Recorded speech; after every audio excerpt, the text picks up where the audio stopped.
Greg Tepper of Dave Campbell's Texas Football and TexasFootball.com here in Santo, where we just watched the Lindsay Knights come away with a 55-34 win over the homestanding Santo Wildcats, joined by Coach Casey Jones, Lindsay Knights. Coach, overall, I have to imagine district wins are district wins, and tonight's a successful night for the Knights. Absolutely. This was a big one.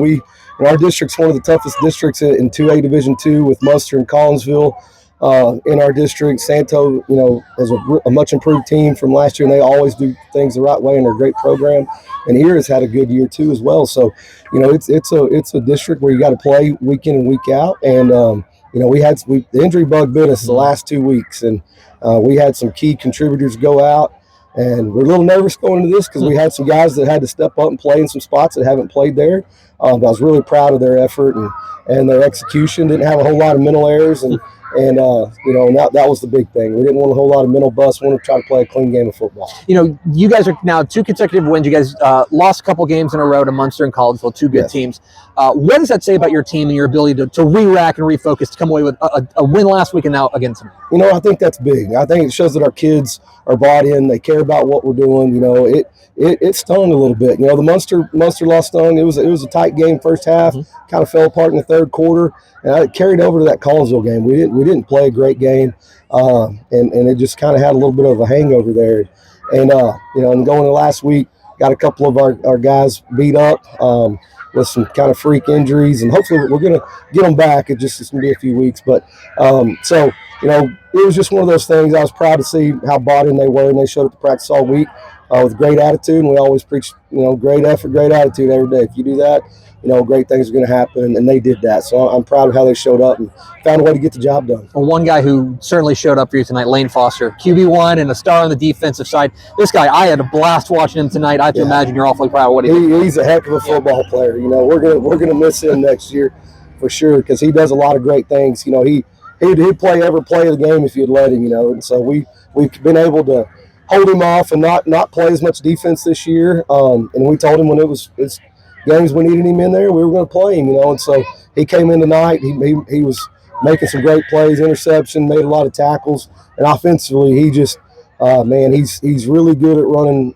the stuff that we do. We've kind of built it around him, his ability to run all the read option stuff. We really try to say we're a triple option team, but we really run every kind of spread option scheme that you can run. So he's gotten that kind of mastered and does a great job with it. And he knew tonight he was going to have to carry it. I told him, you may have to carry it 25 times tonight. And he was game for it. So, and the thing he's really done this year is improved in the passing game, and we've been able to take some shots and make some big plays there. And Joe Manhart has come up with big catch after big catch for us. And I don't know what he's averaging a catch, but it's a lot. And so we probably need to get him the ball more, honestly. So.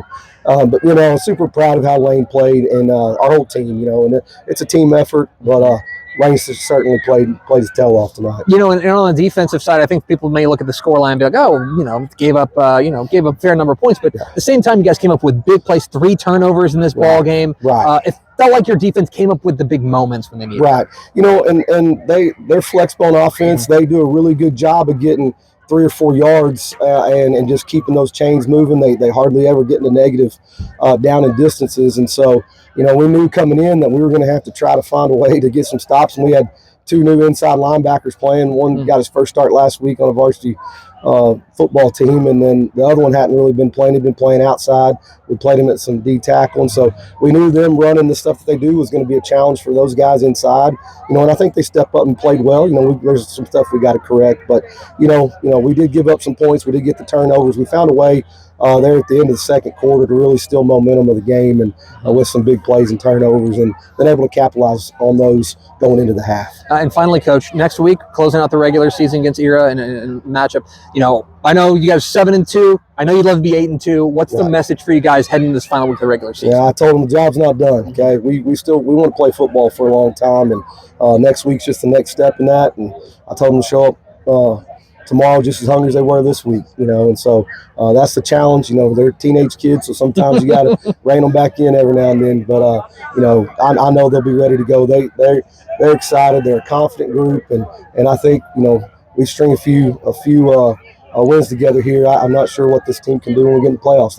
We got a great group of kids. So Coach, appreciate your time. And Frank, appreciate you guys for covering us. Absolutely. Appreciate it.